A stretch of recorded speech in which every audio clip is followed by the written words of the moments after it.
The low point came when, after a lengthy constitutional convention, a European constitution was drafted. And the French had a referendum on this. Now, I took part in the French referendum.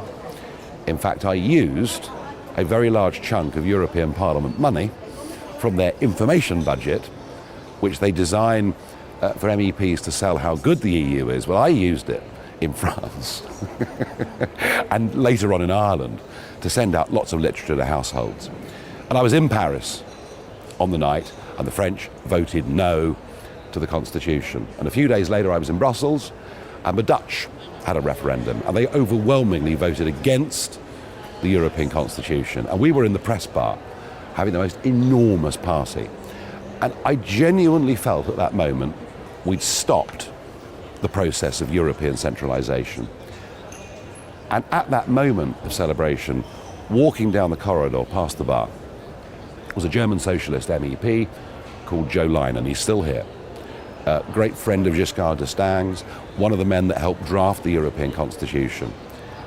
And I sort of half-jokingly said, will you join us for a glass of champagne to celebrate this outbreak of democracy? And he looked at me and he said, you may have your little party.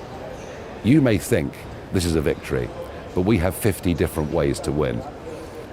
And it kind of just all drained from me, and I realised how fanatical these people were. Within a few weeks, they'd rebranded the Constitution as the Lisbon Treaty. They boasted that the beauty of that is, as it was a treaty, not a constitution, it wouldn't need to be put to referendums. They didn't surrender a single power. And I remember that for me was the moment when I went from being not just a believer that the UK was a square peg in a round hole and that we should leave. That was the moment I became an outright opponent of the whole European Union. And I spent much of the next few years touring European capitals, working with new Eurosceptic parties.